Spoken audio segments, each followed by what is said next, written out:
नमस्कार दोस्तों, कैसे हैं आप लोग। आई होप कि आप सभी स्वस्थ हैं, तंदुरुस्त हैं और ज़बरदस्त हैं। तो दोस्तों आज है हमारा डे 5 और आज हम सीखने वाले हैं हैज़ हैव को कैसे किसी सेंटेंस में हम यूज़ करते हैं। तो दोस्तों हैज़ हैव को यूज़ करने के लिए दो टाइप होते हैं। सबसे पहला टाइप होता है पोजीशन केस, जो मैंने सामने लिखा हुआ है। सबसे पहला टाइप होता है पोजीशन केस होता है, जहाँ पर हम शो करते हैं।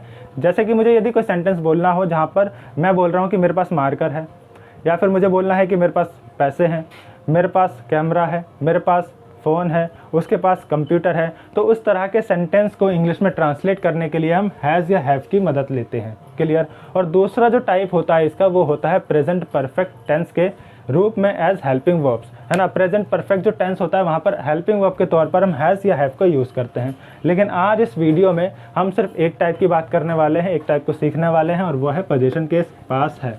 क्लियर है। जैसे कि मेरे पास कंप्यूटर है, तो मुझे ये बोलना है तो मैं हैज़ हैव की मदद से उसको इंग्लिश में ट्रांसलेट कर सकता हूँ। तो सबसे पहले ट्रांसलेट करने के लिए हमें किसकी ज़रूरत पड़ती है? एक रूल की, एक स्ट्रक्चर की ज़रूरत पड़ती है। और स्ट्रक्चर क्या होगा दोस्तों? अगर मैं अफर्मेटिव की बात करता हूँ, अगर मैं अफर्मेटिव की सिंपल वाले सेंटेंस, पॉजिटिव सेंटेंस की बात करता हूँ, तो उसका जो रूल होता है वो होता है सबसे पहले सब्जेक्ट आपको यूज़ करना है, उसके बाद आपको हैज़ या फिर हैव किसी एक का यूज़ करना है, उसके बाद आपको सिर्फ क्या लगा देना है? ऑब्जेक्ट लगा देना है। बहुत सिंपल सा इसका रूल होता है, बहुत इजी होता है। सबसे पहले आपको सब्जेक्ट लगा देना है। सब्जेक्ट क्या होता है? सबसे पहले आपको सब्जेक्ट लगा देना है, उसके बाद हैज़ या हैव अकॉर्डिंग टू सब्जेक्ट आएगा, देन आपको ऑब्जेक्ट लगा देना है। अब यहाँ पर सबसे ज़्यादा ध्यान देने वाली बात यह है कि कहाँ पर हैज़ का यूज़ होता है और कहाँ पर हैव का यूज़ होता है। तो यदि सब्जेक्ट, यहाँ पर मैं ध्यान देना दोस्तों, यदि सब्जेक्ट क्या है? थर्ड पर्सन सिंगुलर है। मैं हर वीडियो में, हर डे पर मैंने ये बताया है कि थर्ड पर्सन सिंगुलर क्या होता है, तो आज मैं ज़्यादा इसको लेंथी नहीं बनाऊँगा। सब्जेक्ट यदि थर्ड पर्सन सिंगुलर है, जैसे कि ही हो, शी हो, इट हो, या किसी अकेले व्यक्ति का, किसी सिंगुलर व्यक्ति का नाम हो, जैसे कि अंकित, विशाल, अभिषेक, यदि इनमें से कोई एक हो तो हम उसके साथ क्या यूज़ करेंगे? हैज़ को यूज़ करेंगे।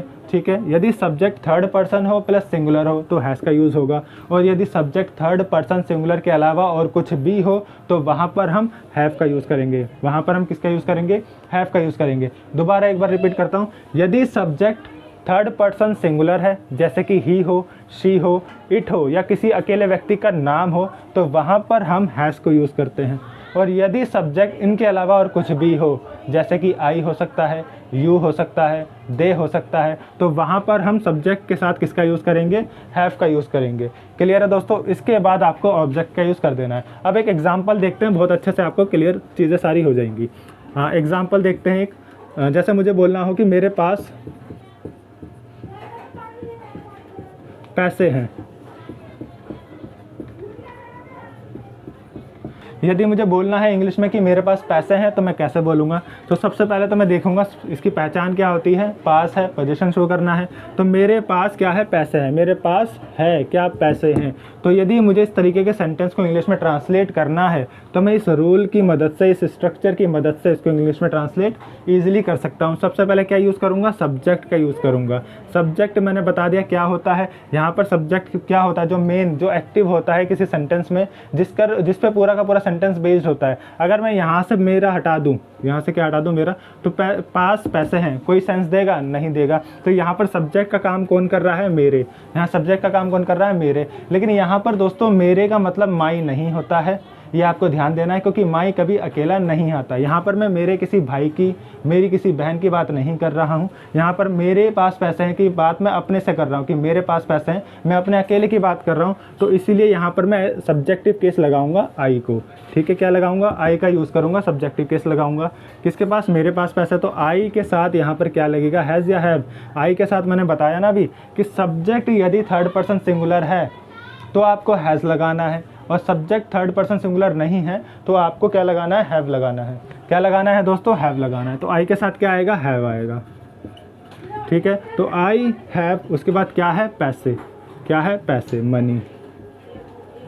क्या है? आई हैव मनी, मेरे पास पैसे हैं। एक सेंटेंस को और देखते हैं, उसके बाद नेगेटिव सेंटेंस को समझेंगे। नेगेटिव सेंटेंस और ज़्यादा इंपॉर्टेंट हो जाता है क्योंकि वहाँ पर हम डू या डस को यूज़ करते हैं। क्लियर है। वहाँ पर हम हैज़ को यूज़ नहीं करते, डू या डस को यूज़ करते हैं। हाँ दोस्तों, एक सेंटेंस और लेते हैं, एक एग्जाम्पल और लेते हैं। जैसे कि मुझे बोलना हो कि उसके पास कार है, यदि मुझे बोलना है कि उसके पास कार है तो इसको इंग्लिश में कैसे ट्रांसलेट करूंगा, तो इसको इंग्लिश में ट्रांसलेट करने के लिए क्या करूंगा, इस रूल को, इस स्ट्रक्चर को फॉलो करूंगा और इसके हिसाब से इसको इंग्लिश में ट्रांसलेट आसानी से कर पाऊंगा। तो सबसे पहले क्या आएगा, किसके पास पैसे हैं, सब्जेक्ट आएगा, किसके पास पैसे हैं, उसके पास पैसे हैं। तो सब्जेक्ट क्या हुआ हमारा, उसके हुआ। लेकिन उसके को क्या कहते हैं, यदि लड़का हो तो हिज कहते हैं, यदि लड़की हो तो हर कहते हैं। लेकिन अभी मैंने बताया था कि हिज और हर जो पॉजेसिव केस होता है प्रोनाउन टेबल का, उसमें हिज और हर कभी अकेले नहीं आता, वो अपने साथ किसी नाउन को भी लेकर के आता है। जैसे कि हिज ब्रदर, हर सिस्टर। तो जो हर है या हिज है, जो पॉजेसिव केस है, वो कभी अकेले नहीं आता, अपने साथ किसको लेकर आता है, एक नाउन को भी लेकर आता है। लेकिन यहाँ पर उसके पास पैसा है की बात कर रहा हूँ मैं, कि उस व्यक्ति के पास पैसे हैं, उसके भाई के पास, उसके सिस्टर के पास, उसके फादर के पास पैसे हैं की बात नहीं कर रहा, उसके पास पैसे हैं। तो उसके के लिए मैं क्या करूँगा, यदि लड़का है तो मैं ही लगाऊंगा, यदि लड़की है तो मैं शी लगाऊंगा। तो यहाँ पर मैं मान लेता हूँ, एज्यूम कर लेता हूँ कि लड़का है, कोई मेल है, तो ही लगा देता हूँ। तो ही आ जाएगा सब्जेक्ट हमारा। उसके बाद हैज़ या हैव किसका यूज़ होगा, अकॉर्डिंग टू सब्जेक्ट। यदि सब्जेक्ट क्या है, थर्ड पर्सन सिंगुलर, मतलब कि ही, शी, इट या किसी अकेले व्यक्ति का नाम, तो हैज़, नहीं तो सबके साथ हैव। यहाँ पर क्या है, सब्जेक्ट ही है, मतलब कि थर्ड पर्सन सिंगुलर है, तो इसके साथ में क्या लगाऊंगा, हैज़ का यूज़ करूंगा। किसका यूज़ करूंगा दोस्तों, हैज़ का। तो ही हैज़, अब उसके पास क्या है, कार है। क्या है, कार हो जाएगा हमारा object. He has a car. उसके पास क्या है, उसके पास कार है, he has a car. Clear दोस्तों। तो यहाँ पर मेन चीज़ आपको क्या है, तो बहुत इजी मैं जानता हूँ, लेकिन यहाँ पर मेन चीज़ क्या याद रखनी है, क्या ध्यान रखना है, क्योंकि कन्फ्यूजन हैज़ हैव को लेकर के ही होती है। ठीक है, तो हैज़ लगाना है थर्ड पर्सन सिंगुलर यदि सब्जेक्ट है, और यदि सब्जेक्ट फर्स्ट पर्सन है, सेकंड पर्सन है या प्लूरल है, उसके साथ हम यूज़ करेंगे हैव का। क्लियर है। अब ये तो बहुत सिंपल है। इसके अलावा हम नेगेटिव सेंटेंस की तरफ बढ़ते हैं। देखो अब हम बात करते हैं नेगेटिव सेंटेंस की। तो नेगेटिव सेंटेंस का रोल क्या होता है, जो नेगेटिव सेंटेंस होते हैं उसका रोल क्या होता है दोस्तों, सबसे पहले तो आपको सब्जेक्ट ही लगा देना है ना। उसके बाद आपको क्या यूज़ करना है, डू या फिर डस का। क्लियर है।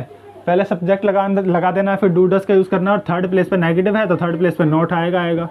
उसके बाद हैव का यूज़ करना है ना। क्लियर है ना। ठीक है। उसके बाद हैव के बाद आपको ऑब्जेक्ट का यूज़ करना है। दिख रहा है दोस्तों। ठीक है।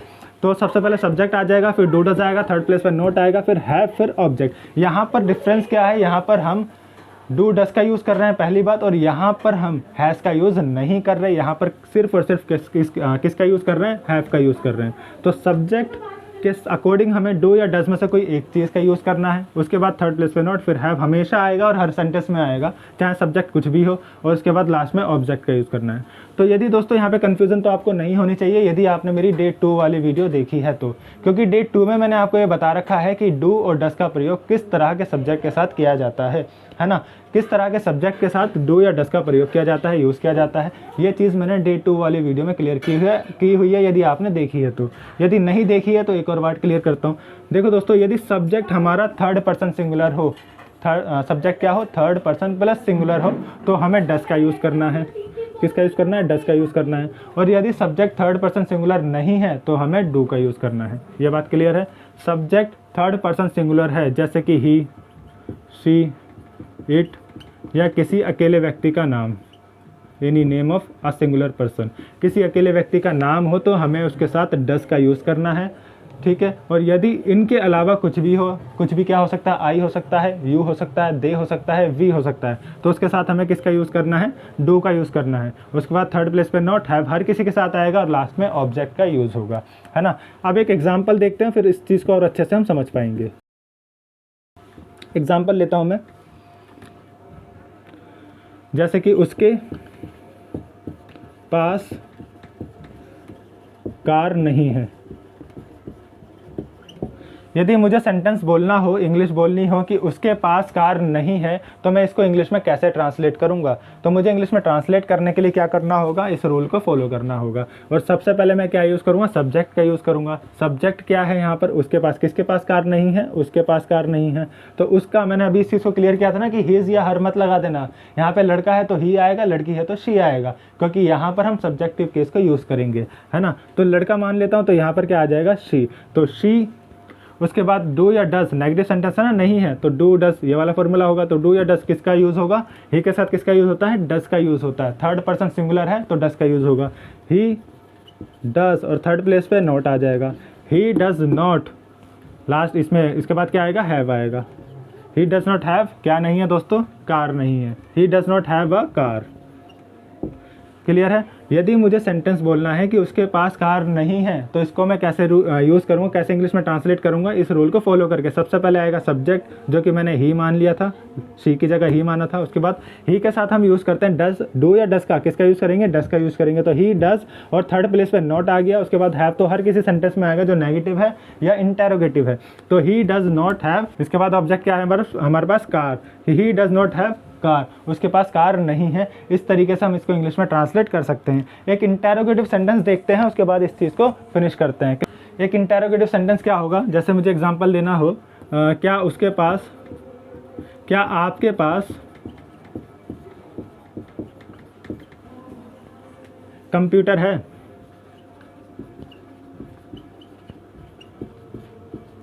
मुझे यदि इंग्लिश बनानी हो क्या आपके पास कंप्यूटर है, तो इसको मैं इंग्लिश में कैसे ट्रांसलेट करूंगा दोस्तों।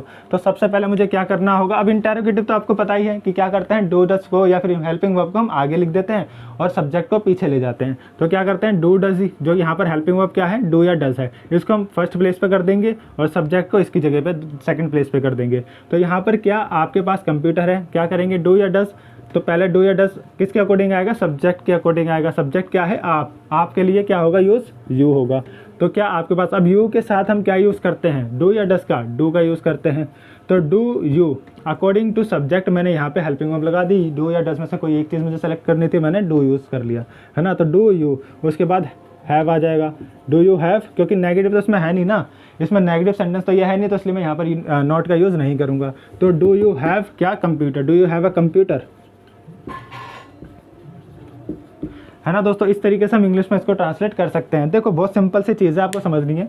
जो अफर्मेटिव सेंटेंस होते हैं वहाँ पर हम सब्जेक्ट, हैज़, हैव और ऑब्जेक्ट का यूज़ करते हैं। वहाँ पर डू डज नहीं आता, नॉट नहीं आता, क्योंकि वो अफर्मेटिव है, सिंपल है। हाँ, तो जो नेगेटिव सेंटेंस होते हैं या इंटेरोगेटिव सेंटेंस होते हैं वहाँ पे हम डू डज को यूज़ करते हैं और हैव को यूज़ करते हैं, वहाँ पे हैज़ का यूज़ नहीं होता। तो जो नेगेटिव सेंटेंस होगा उसमें नॉट भी आ जाएगा। इंटेरोगेटिव सेंटेंस में नॉट नहीं आएगा, लेकिन क्या आएगा, डू डज पहले आ जाएगा और सब्जेक्ट बाद में चला जाएगा। जैसे यहाँ सेंटेंस दिया हुआ है कि क्या आपके पास कंप्यूटर है, तो सबसे पहले हम क्या करेंगे, डू डज को पहले लगाएंगे according to subject. Subject third person singular है तो डज आएगा, नहीं है तो डू आएगा। यहाँ पे थर्ड पर्सन सिंगुलर सब्जेक्ट नहीं है तो हमने डू का यूज़ करा, तो डू यू हैव तो आएगा ही आएगा, क्योंकि नॉट नहीं है तो नॉट हम यहाँ से हटा देंगे। तो डू यू हैव कंप्यूटर, क्या आपके पास एक कंप्यूटर है। तो इस तरीके से हम इंग्लिश में ईजिली किसी भी सेंटेंस को इंग्लिश में ट्रांसलेट कर सकते हैं। तो दोस्तों आज की वीडियो को यहीं पर फिनिश करते हैं, फिर मिलेंगे डे 6 में एक नए कॉन्सेप्ट, एक नई वीडियो के साथ। जिसको भी इस वीडियो की ज़रूरत होगी दोस्तों, वहाँ तक इस वीडियो को ज़रूर पहुँचाना और शेयर ज़रूर करना।